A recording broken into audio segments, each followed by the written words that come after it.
you a law enforcement officer considering a career transition to the private sector? Today, I'm going to talk about the five biggest mistake I see cops make every single day as they prepare to transition from a life of service to the private sector. I've had the chance to work with over 700 law enforcement officers, from regular patrol officers, correctional officers, all the way up to deputy chiefs, chiefs, and sheriffs. And these five mistakes are common for all of them. And the fifth one is probably the worst one and the saddest one to see. So make sure you stick around to the end. Good afternoon and welcome to the Recruiting Heroes Show. My name is Colin Whittington. I am your host. I'm also the CEO and founder of Recruiting Heroes LLC, a national employment agency dedicated to helping America's law enforcement officers find meaningful, purposeful, and high paying careers after their years of service. I'm honored to have you here today. I do apologize that it's been a few weeks since I posted a video. My wife and I actually had our first child just 2 weeks ago. So, as you can imagine, it's been a fun but exhausting couple of days and weeks. But I'm so excited to be back here to talk about the five biggest mistakes law enforcement officers make when they prepare to transition to the private sector. And to be honest with you, I made many of these mistakes myself when I left law enforcement in 2022 after an 8-year long career. Before we get started, I do want to let you know I am giving away our Heroes Job Search Guide. It is a fantastic guide that I created with my team, and it gives you all the tools and resources to be successful in your career transition, including things like a professional resume template, instructions on how to write a resume, LinkedIn tips, interview strategies, and so much more. And it's yours completely for free. So click down the link below or visit recruitingheroesllc.com.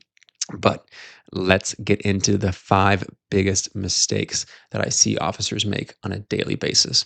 And the first one I see pretty much every single officer make. Now and then I'm surprised by the ones who aren't making it, but most officers are waiting far too long to start preparing for their next career transition.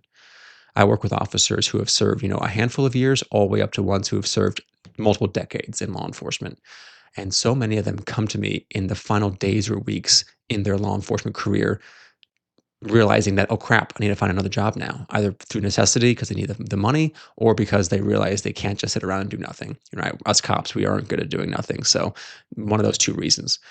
And unfortunately, this current job market is absolutely horrendous. I've mentioned it before. I'll probably mention it again, but it's time that we stop making excuses for why we're not getting our jobs. We can't just keep blaming the job market. We have to take a look inwards and see what we're doing wrong. And one of the biggest things officers are doing wrong is waiting too long. I think so many officers have either never looked for a job in the private sector, or for many of them, it's been many, many years or decades. So they don't fully understand how much this job market has changed. Back in the day, you could apply for 5 jobs and you probably land at least one of them. Nowadays, the average candidate is spending over 6 months looking for a job before they find success.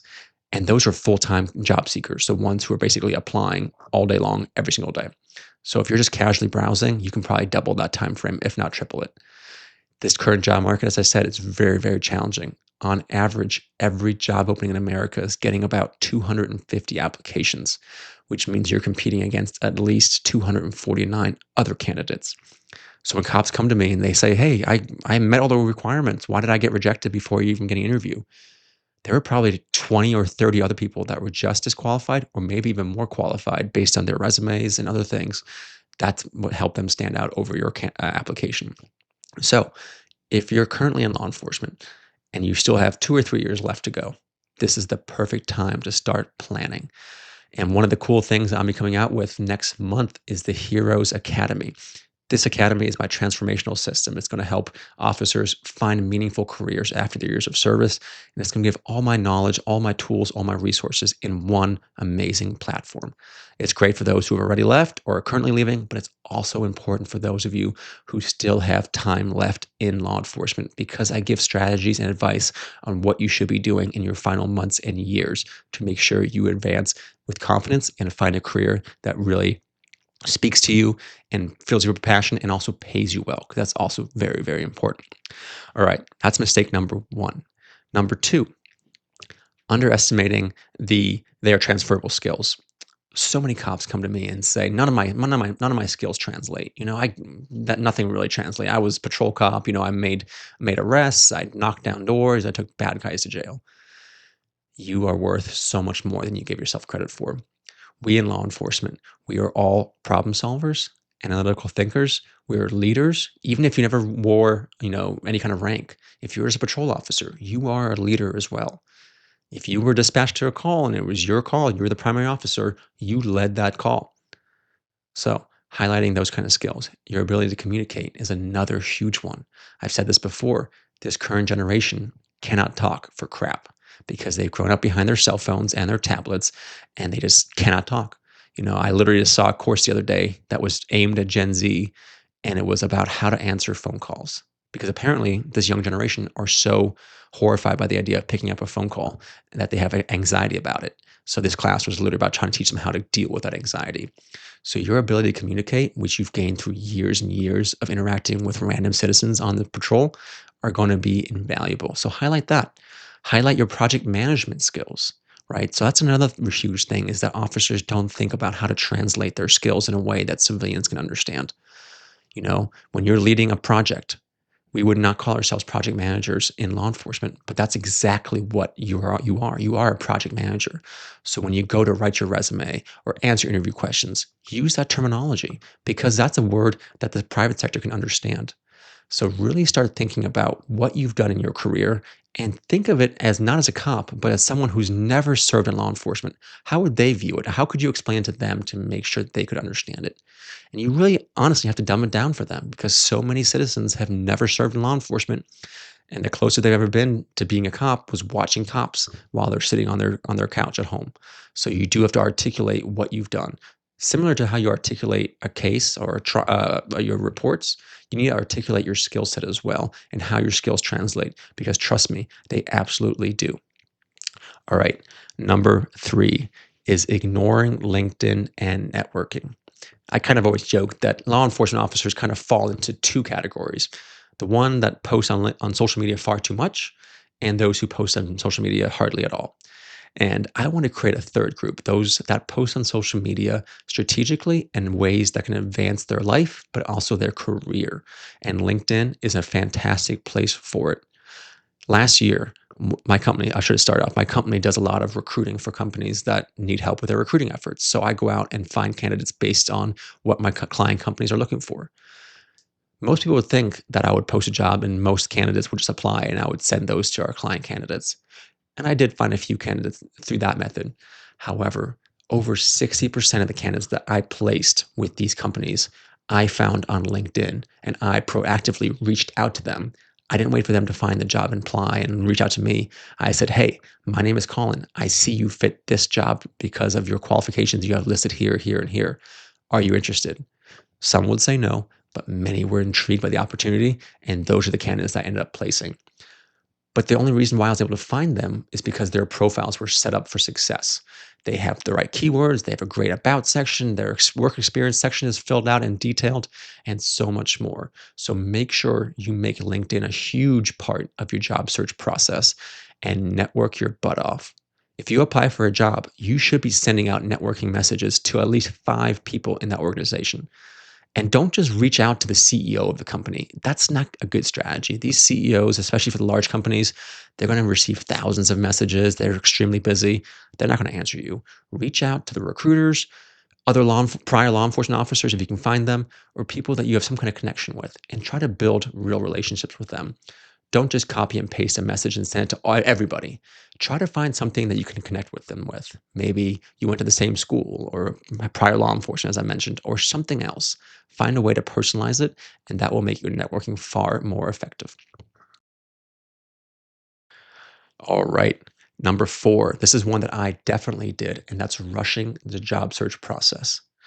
I'll be honest with you. Back in 2022, I was so burned out. I just didn't want to be in law enforcement anymore. I still love the profession. I love a lot of my coworkers, but I was just drowning in work and I was just not enjoying it anymore. And I was desperate to leave. And I was throwing my resume around everywhere and applications everywhere and hoping to find one. and ended up getting an opportunity with one company. And I was just so excited by the fact that I could leave law enforcement. It was a hybrid role, so I could work from home some. The salary was more than I was currently making in law enforcement. So it seemed to check all the boxes. I didn't take any time to actually look into the company itself and see if it was actually somewhere where I would want to work or could have long term growth. So I gave up a long term career like law enforcement and went to this tech company.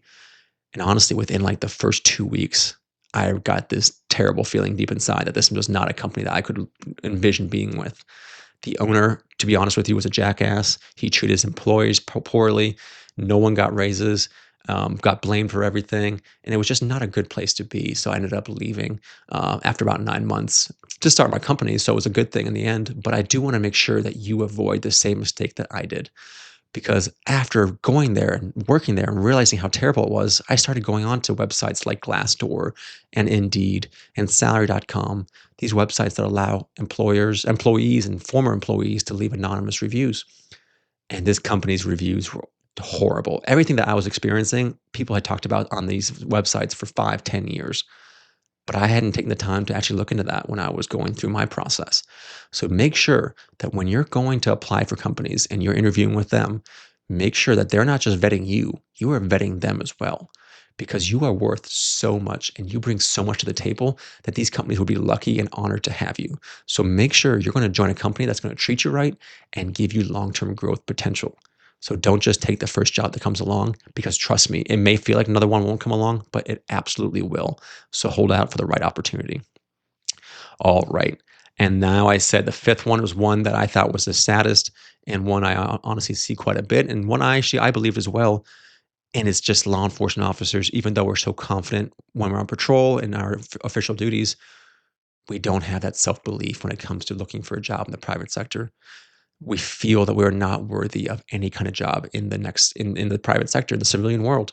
Or maybe we think, oh, we can do security investigations because that's what I've done for my whole life. So that's all I can really do. No one else would hire me for anything else. And I want to tell you that is absolutely false. Again, I have worked with over 700 officers and I've placed them in roles and industries all across any industry you can imagine, from healthcare to recruiting to tech, of course, security as well. But you can do so much more than you think you can. So many candidates come to me and think, they'll say, I don't know what I want to do next. I guess I have to do security. And I always ask them, do you want to do security? And most of them are like, no, I'm kind of done with that part of my life. Well, then you shouldn't do security, man. You should do something that actually inspires you and motivates you. So I want you to go onto job boards like LinkedIn, like Indeed, and other places and start searching for things that actually interest you. Let's say you're interested in firearms. Just search firearms in the job title area and see what pops up. Maybe you like procurement or recruiting or mentoring or coaching. Search like that way and start looking for jobs based on your interests, not just on vague job titles you think you might be interested in, because this is the way you're going to find a career that actually motivates you, inspires you, and will give you a long term growth potential. Because when you leave law enforcement, it's going to be an identity crisis for a little bit. At least it was for me. You go from having this real identity about this brotherhood and the sisterhood of law enforcement to not having that. And if you have left that and go to a company or an industry that you don't feel excited about, trust me, it's going to make the process so much worse. So I do want you to take the time to figure out what you want to do next and go at it with everything you got because you are capable of more than you know. So those were the 5 biggest mistakes that I see law enforcement officers make every single day, the ones I work with and the ones I try to help so much to overcome these 5 mistakes.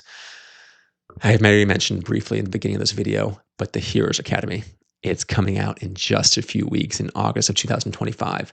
It's my transformational and mastermind academy. It's going to give you all the tools and resources you need to be successful. And it's incredibly affordable. You talk about looking at like resume writers. I've seen resume writers out there that charge $1,000 for one resume, and that's all you get. You get a resume and that's it.